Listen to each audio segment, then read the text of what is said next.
All right. Welcome to another weekly call for Set the Pace Insiders Tribe Group. This is kind of my general membership group to give you guys a little bit more information than you would just anybody out on the street. This weekly call, we're going to talk about sponsors. Everybody gets into the sport and they're thinking, "Ooh, hey!" And especially in the fall, you start seeing all these companies kind of advertise or looking for athletes to either be their sponsors, ambassadors, affiliates, whatever have you. And I used to get caught up in that way back when I first started. So I thought, hey, just like up a website and have as many sponsors as possible. I used to reach out to everybody and their dog to see if they wanted to be my sponsor. While in theory that sounds all fun and good, I've kind of learned through the years of benefits, setbacks, expectations that didn't really meet what I thought that it would actually entail. So as we go through, I've got the chat window up. So if you want to ask any questions or if you're watching a replay, just email me back. If you want a specific topic other than sponsorship or something else, just let me know. Otherwise, I've got plenty of other topics we can talk about. And if you find this information useful, just let me know either way, and I'll answer any questions you got. Dig into it. So when you're looking at sponsorship, you kind of have to ask yourself, it's the age-old question, what's your why? Why do you want to have a brand work with you, or why do you want to work with the brand? Excuse me. So is it financial motivation? Are you looking for money from them to help support the triathlon endeavor? Because we all know it's not exactly the cheapest of sports. You're looking for status. Do you want, hey, I'm sponsored by Zip Wheels or whatever, you see all the pros and all their sponsorships and the shirts they wear around. Are you just looking for the status of it? You don't really care about the financial backing. Are you looking for support from the groups? Whether it be, maybe they have a training group or they've got some other online support that helps you out. Maybe that's what you're looking for, a little bit of community. Excuse me, I have to pardon me while I'm getting through my allergy season here. Are you looking for gear? Just any gear, or discounts on gear, free gear, freebies, swag, whatever you're looking for. So kind of figure out, initially, what are you looking for from the sponsorship, affiliate, ambassadorship, whatever you're looking for. Just make sure you're clear on why you're doing it, because after a while, we'll kind of go through, it can become a little bit taxing and draining. And if you're not clear on why you're doing it, then it becomes easy to just let it kind of fall by the wayside. And you don't want to sour relationships, especially if you're going to try to keep getting into the sponsorship, ambassadorship, whatever situation. You want to have a good track record of being supportive of the people you're working with. So if you get into it and you're kind of like, this isn't what I thought, and you just kind of ditch it, that doesn't bode well for later down the road. Especially, it gives you a little bit of traction and understanding of how the process works. So later on, if you keep going into it, kind of know what to expect and kind of do it better the next time around. So the reality of my experiences is with sponsorships, ambassadorships, affiliates, uh, to really get in there, especially if you want money and you want the top end gear, you want severe deep discounts, you need to be winning races basically overall to even sniff any kind of financial support. Even the people that win races here locally, they're sponsored by a group or part of a group. They're not getting money from it. They're just getting them, maybe affiliate commissions if they sell the products for the group. They'll get discounts on maybe a training camp or something like that. But I mean, unless you're professional, it's going to be really difficult to go out there and find somebody that's actually going to pay you money just to wear their stuff around at races and training and stuff like that and talk about the products to friends. Most of them, you have to buy their products to be a sponsor, ambassador, affiliate, or whatever. So typically, I'm with Team Zoot and they require you to have their kit. I mean, it's severely discounted, and I like their stuff, so it wasn't a big deal. But as I found with other sponsorships that I was able to get in the past, it's like, oh, hey, these people reached out to me. They want me to sponsor me, but I really, maybe you try the product. You're like, I really wouldn't, or even if you see it and you're like, I wouldn't use this product. They're going to expect you to buy it, to be invested in the product, to not only just wear their logo, but to actually use their products and be able to speak intelligently about the product. So a lot of them will expect you to buy the product. So it's not necessarily, it could be the opposite of what you're looking for. If you're looking for discounts or money, if you get in mixed up with someone that's like, well, hey, we require you to buy our kit, our products, or whatever, that could be kind of an impact to you if you kind of join up and all of a sudden you're like, hey, wait a minute, I didn't know I was going to have to spend money to be part of your group. So just be aware that you may have to buy the products, and be also aware that there's going to be investment of your time, especially nowadays with social media, in-person stuff. They may require you to go to different race venues or whatever to help set up their tent, to help represent their products during, Ironman Village or a Race Expo or something like that. So, and some of them, they may want you to travel to events. So you just need to be aware of that. There's going to be an investment possibly of your time and of your money to go support them and what their mission is. So just be aware of that once you sign up, they could have larger expectations for you. So make sure you read the fine print and understand really what they're looking for from you. So in the end, you might actually end up paying. More often than not, you spend more money being sponsored than not. So that's the funny part. And it's going to go into a little bit more of the next slide. You're going to be locked into that brand. Some have you sign an agreement that, if you join up with them for discounts or whatever you're getting, or you're getting group affiliation, you're getting discounts on racing or entries or coaching or something, they're going to make you sign up. So read the fine print. So you may end up, because you're required to buy their products or something like that, spend more money than you typically would. So you actually kind of look at your statement of what you spend versus what you thought you're going to save being part of this group. If they make you buy things that typically you wouldn't go out and buy, you actually may end up spending more money. And that's kind of the situation I found myself in. It's like, well, I need the products, I guess, to be sponsored by them, to wear their gear and their stuff and whatever. So I ended up kind of spending more than I originally thought I would. Some of the products was fine because I used them anyway, but other ones, it's just kind of like, well, I have it and I kind of used it. And then I was like, well, this doesn't really fit with what I need, what I use for races.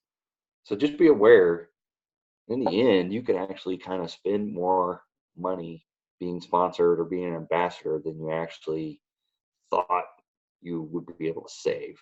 So I just kind of try to make people aware of that. It's like, be cognizant that some of these situations, especially when you get in the bigger, you get in the base, you get in the zoot, you get Zip Wheels, I don't think maybe they have an ambassadorship, but they only sponsor the pros usually, and usually the pros pay full price for their wheels anyway.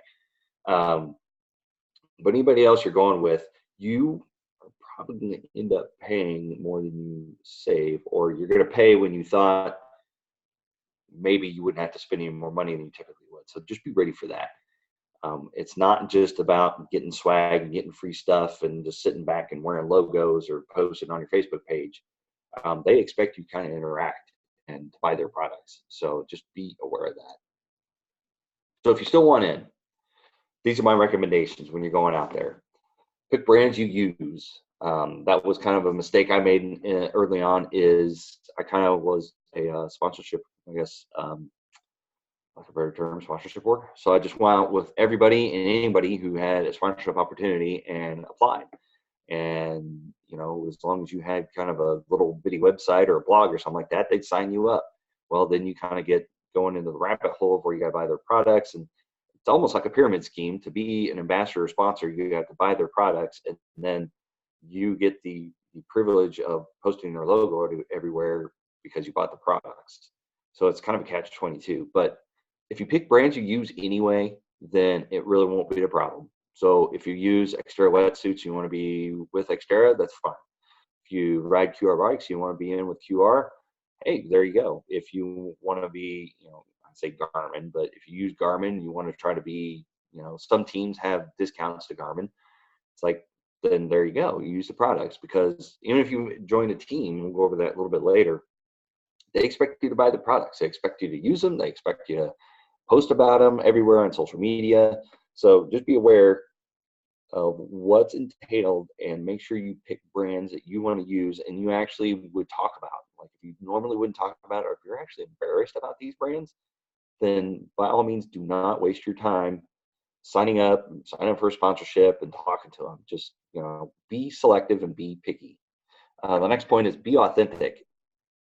So if you kind of have to, it kind of goes with brands you use. If you don't use them, you're not going to be authentic when you're talking about them. You're not going to be authentic when you're talking to them. It's like you're just in a relationship to see what you can get out of it. And if you're running your personal relationships like that, and it's going to carry over to basically how you run sponsorships and ambassadorships. It's just all about what you can get out of it. Then that authenticity is not going to be there, and it's just going to kind of sour. And it's just like, hey, what are you going to give me? Then that brand they're not going to want to be involved with you, and it's just kind of, they're going to drop you later. So make sure it's something you use, you want to be involved with, be authentic, and hopefully you like the products and use the products. There's nothing to say that you have a product and you're like, hey, there's a few little things I would change. Overall, I like it, but these are kind of little things you need to watch out for. I've done that before, and a good brand should be open to constructive criticism, or at least suggestions from their athletes that use their product so they can incorporate it later. A lot of the brands that I do stuff with now are like that. So they're all set up and they're ready to go, and they'll take feedback from their athletes. And especially their ambassadorships is a great way to get that feedback. So the last point is you've got to be a super fan. So use the products, be authentic, but to really be dedicated to what they're wanting out of this sponsorship and ambassadorship, you got to be a super fan, a raving nut. So if it's something that you're training your racing buddies, or in my case coaching, if it's not something I'd recommend to my athletes, not recommend to my friends, my wife to use, or whatever, then it's probably not something I want to be involved with, especially if it's going to take my time and energy away from coaching and doing other things.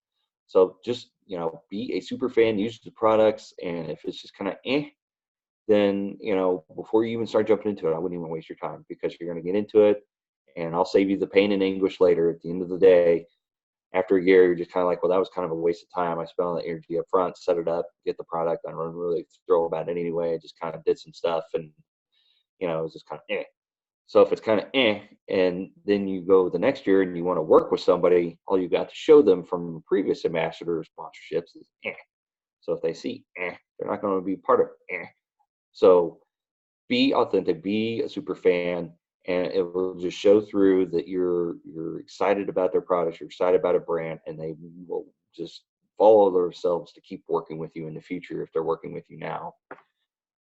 So after you've done that, you kind of set out, it's like, hey, I targeted these brands, these companies, whatever I want to work with. Got to do your homework. So usually the fall is when you need to get on your applications, because it get usually everything lined up by January. So November, December, they're kind of picking their people. So like Zoot, trying to think of Base, who else is out there? Anybody else out there? Basically, all the different training groups and stuff like that, they're all doing their stuff now. So if you want in, now's the time in the fall to really look when application season is opening up, and apply.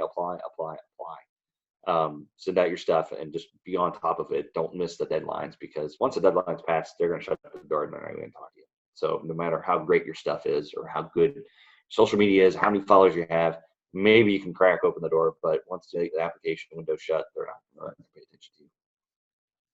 One of the keys is you got to be on social media. You can't just use your personal Facebook page, Twitter, Instagram, YouTube. Snapchat even these days. I've got my Facebook groups. So just having a personal Facebook page is good, but it's not going to be great. Good placing in racing helps. So if you're decent in your age group, you get in the top 3, top 10, something like that, or maybe overall you're top 10. That always goes, because they're going to ask you about your race performances, but it's kind of almost second fiddle, the back burner to the social media stuff. If you're not active on social media, that's where they really get their bang for their buck as far as discounts, what they're going to give you. So being good at racing helps, but you don't have to be the best. But if you're really active and really passionate and show that on social media, that's going to get you in the door a little bit better. So I like to tell people, don't wait till tomorrow, be active now. So if you're thinking about, hey, I want to be, I want sponsorships, I want everything, but I don't have anything. It's like, get started now. Twitter account, Instagram account, YouTube account. whatever. Make sure that you get out there and start posting stuff now. Start kind of reading up on tips and that type of thing. If you want any advice from me, just let me know. Send me an email, and I can kind of break down what I've done in the past. Because I felt like I've gotten a pretty good system, and especially being a coach gives you a little bit more leverage in the space, because they want to work with you because I'm working with athletes, and I make recommendations, and that's stuff I would use. I followed whatever I posted on there. That's what I follow. So if I don't use them, I don't support them, I wouldn't recommend them for my athletes. And I'm sure as heck not going to waste my time talking to them about sponsorship, ambassadorship, discounts, whatever. At this point in the game, I'm just kind of beyond that. So I've been approached by different brands or whatever, and I'm kind of looked through and I'm just like, no, I'm just not really, I'm not really feeling it. So, just like I said, be selective and make sure that you have a game plan, especially now. I mean, it's kind of late in the game, it's October right now. Applications are opening up. So if you're applying and you just started a Twitter account, you have one follower, or you have a Facebook page and your mom liked the page, it's going to be a little tough at this point. But, start now, start the page up and start posting every day, do video posts, do whatever, try to attract, invite all your friends to like the page. So at least maybe if you have like 65 likes and you've got, you're consistently posting every day or something like that, it shows a brand that you're really getting in there, wanting to get the word out, and you have a platform.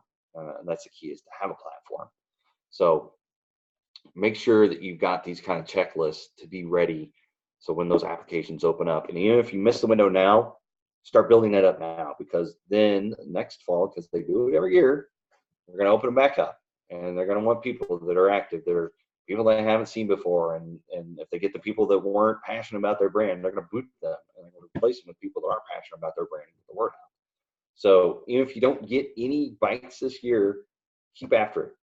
Keep posting. All it's got to be is just a picture a day, posting on a Facebook page, just a little video of, hey, this is what I use and why I like it. Even if you didn't get with the brands, show their brands on their social media. So then they can look at your social media and it's like, oh man, he talks about us anyway. He doesn't even, he's not even a partner, he doesn't get a discount, nothing. He goes out there and buys the products anyway. Because mostly I bought the products for people on sponsorships anyway beforehand and using them, talking about them.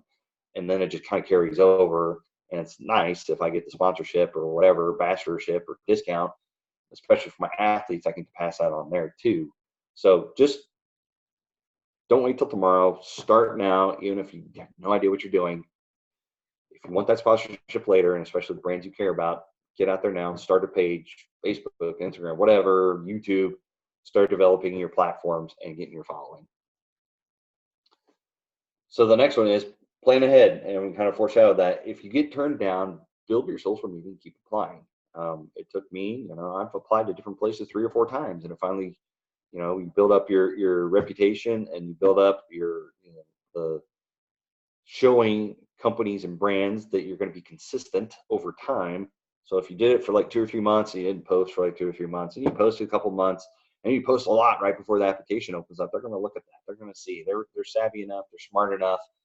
They're going to know. So be consistent. And if you miss the window this year, it took me, like I said, multiple attempts for different brands. Like I'm with Saris this year. I applied the year before, didn't get with them, but I got with them this year, and I've consistently posted. I used the H2 that I got with the discount that I got for being an ambassador, and I've got opportunities to send my athletes the discounts as they come through the year. But I used the H2 almost 5 times a week. 85% of my training is probably indoors. So I just post about that stuff. Even they gave us a discount on the team gear, and I bought some of that. So that's why I use on my rides. Take pictures of it and post it on social media and tag them in it. And it took multiple attempts, but whether or not they accepted me, I used the brand anyway. So I've had Magnus, I've had a Fluid too. I'm in there, and I'm not really interested in trying out any other brands. And I'm a Sarah's homer, so it shows on my social media, and it took multiple attempts. So keep trying. Don't get discouraged by 1 year that you apply and you get nothing, and you don't even hear back from them. So don't get discouraged. There's some other tips. Is they like, the brands and companies like to work with teams. So get with a team.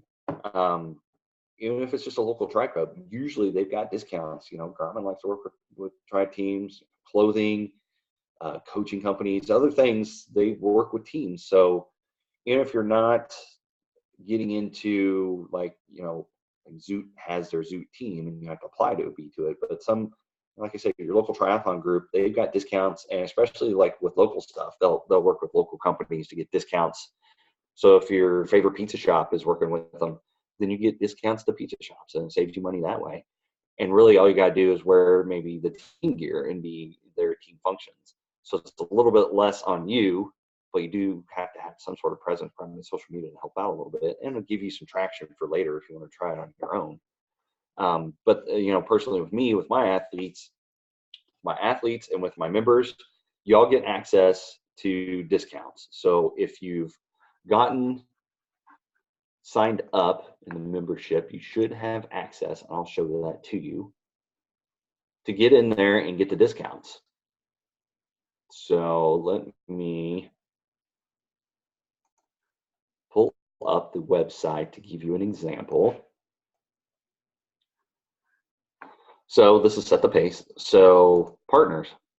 So these are the people that I have partnered with because I use them. Use Rudy Project, use Xterra wetsuits, I wear Zoot products, Boko hats. I love the hats. Cyclops, they're not Ceres. So I've got kind of, you know, a sponsorship partners, so I get discounts with like QR because of my coaching. Buchanan, I like their you know, bath hygiene products for guys. It's kind of fun. Rapid Reboot, I use them for the compression boots. They're much more affordable than like Normatec, and they do just about the same thing. Geist, however you want to say it, just get your shit together. You know, sunglasses and apparel and stuff. So these are products that I use. I have my Rudy Project Wing 57 helmet, my Xterra wetsuit that I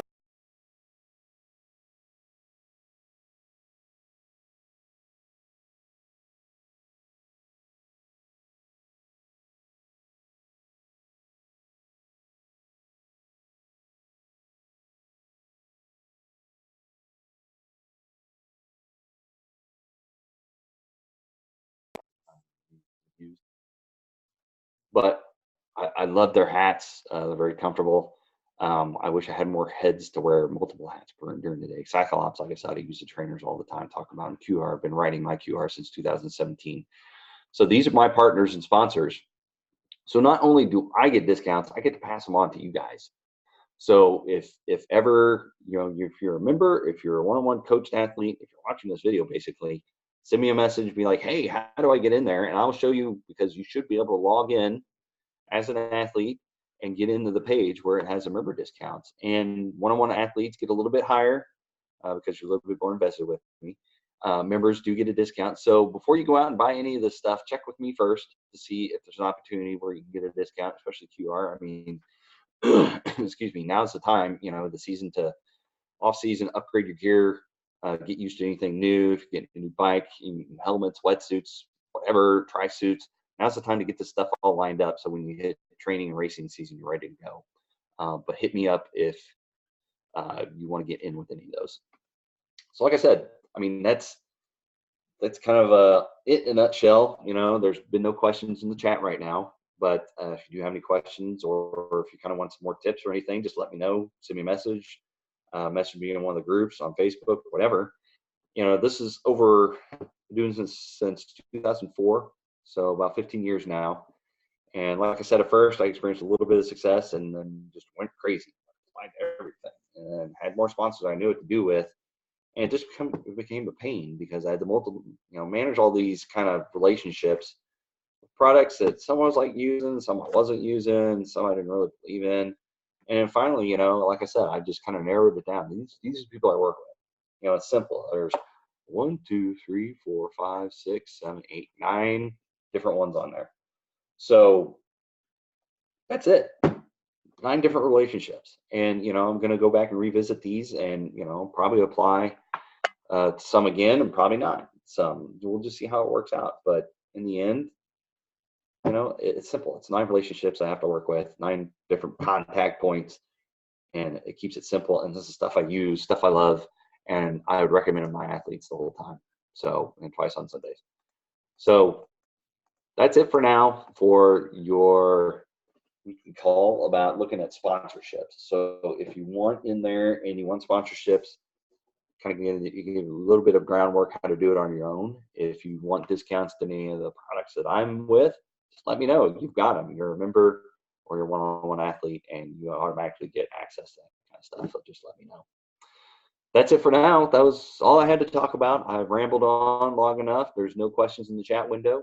So just reply back to this replay email if you got any questions or anything like that. If not, we will talk